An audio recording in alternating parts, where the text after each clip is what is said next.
que on ne comprend pas que quelqu'un a déposé son dossier de candidature. Son dossier de non, déjà sa démission. Un préfet, c'est le représentant de l'État. Pourquoi subitement surgissent encore des ministres qui commencent à dire que non, on ne va pas accepter ça. Ça veut dire quoi? Que les gens là se rendent compte de la bêtise qu'ils sont en train de faire. Si c'est ça, pour que Kamto ne soit pas candidat, ce n'est pas légal. S'ils font des choses comme ça, parce que personne ne s'y attendait, parce que Anissé a tenu ses négociations secrètes. Je suis l'ami d'Anissé, je suis sa sœur. Il n'a dit à personne.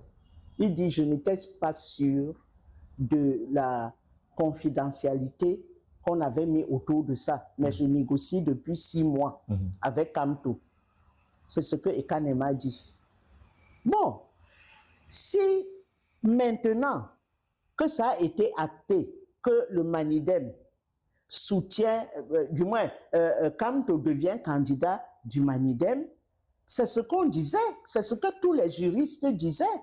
Ceux qui disaient que laissez-nous sur votre mandat impératif, je ne sais pas quoi, Kamto sera obligé de trouver un parti qui va porter sa candidature. Et c'est ce qui s'est passé. À vous entendre parler, elle a dit donc que c'est pour des besoins de confidentialité que le document justement de démission du MRC pour le Manidem n'a pas été rendu officiel bien avant. Mais sur la signature, quand on regarde au niveau du document, c'est le 15. Il fallait que ça aboutisse d'abord. Oui, naturellement. Et c'est quand ça a abouti, au terme de leur négociation, oui. Donc, qui sont allés faire notifier auprès du commissariat, oui. Mais le commissariat, c'est l'État, non? Mais d'aucuns estiment qu'il fallait aller plutôt chez un préfet, par exemple. Laissez ça. À chaque fois. Maintenant, s'il avait été chez le préfet, on aurait dit non, c'était le gouverneur. C'est quoi? Le commissariat, c'est un démembrement de l'État. Le commissariat, c'est un démembrement de l'État. C'est là-bas qu'on signe l'authenticité d'une signature. Où est le problème? Où est le problème? Parce que dans la vie des dictatures, on fabrique des lois à foison. Il faut des lois. Tu veux mettre le pied ici, on te dit non, là il y a une loi, tu ne peux pas. Tu veux mettre le pied là-bas, non, il y a. Tout ça,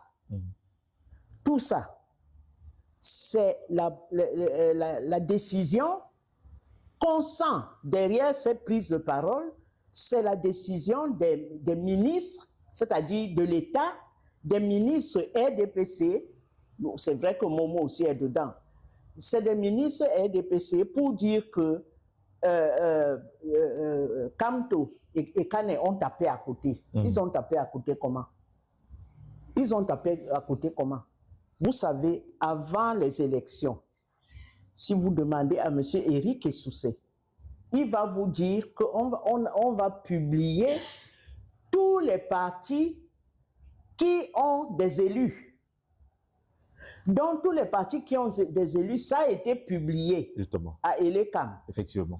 Donc, la candidature de Kamto, devenu candidat du Manidem, est tout à fait recevable. Maintenant, ils vont chercher 1001 raisons. Ce qui est, c'est une infamie. Il faut que le président lui-même arrête ça. Est-ce qu'on n'est pas en train de préparer les esprits, c'est-à-dire les Camerounais, à un rejet de cette candidature-là? Parce que le débat qui a cours aujourd'hui... Bien sûr, parce que Anissé a surpris les gens. Vous savez, on a, Ekane et moi, un certain âge. Et cet âge fait en sorte qu'on connaît beaucoup de ministres. C'est tout à fait normal. Justement. Nous sommes dans la vie publique depuis 1990. Et donc, tous les ministres-là, ils nous connaissent, tous. Vous ne pouvez pas dire... Alors, ils ont évidemment été surpris. Ils estiment que, bon, Anissé leur a joué un sale tour. Parce qu'ils sont nos amis.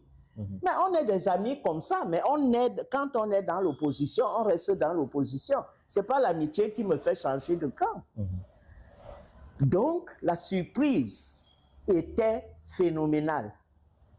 La surprise, cette information, Anissé me dit que ça a fuité parce que quand le commissaire a vu ça, il a posé les mains sur la tête et il a livré l'information sur les réseaux sociaux. Voilà.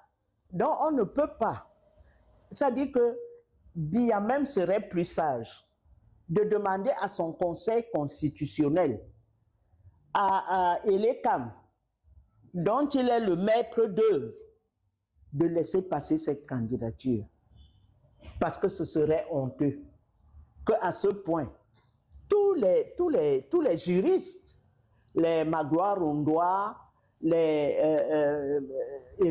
Mathias Eric Onangini, tous ont dit que Maurice Kamto n'a pas le choix.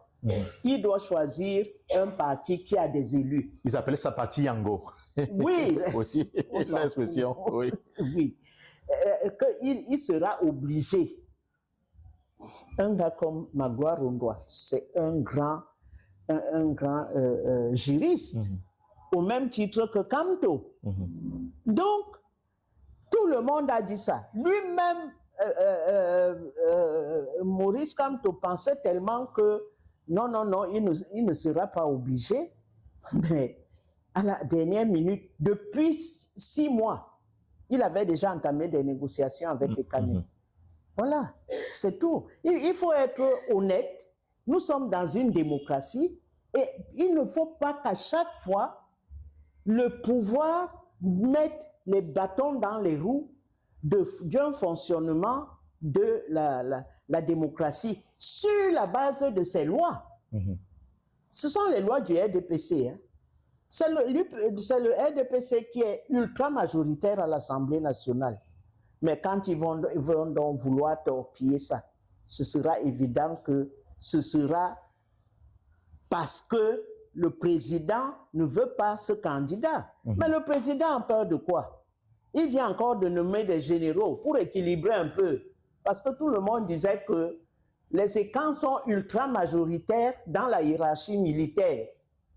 Alors, il s'est dit, il faut que je nomme. On a vu qu'il a mis 2 nordistes parce que les nordistes peuvent prendre la clé des champs. C'est pas par hasard qu'il a nommé ces généraux-là. Ce n'est pas par hasard. Il sait pourquoi il a fait ça.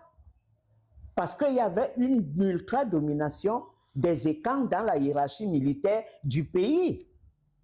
Donc, il ne faut pas se moquer des gens ou penser que non, tout va bien, etc. Non, on a bien vu que 2 nordistes ont abandonné la majorité présidentielle. Et maintenant, il faut qu'on mette Kamto de côté. Ce n'est pas bon, on est en démocratie. Même la démocratie, ça veut dire que même si tu n'es pas d'accord avec ce type-là, tu te dis, comment va-t-on dire que je suis démocrate? Et qu'il n'oublie pas qu'on observe à la loupe. Déjà, son 8e mandat n'est pas accepté de la communauté internationale, c'est-à-dire des Occidentaux, qui le protègent. Voilà. Donc, ça, c'est un complot qu'ils veulent faire contre la candidature du Manidem. OK.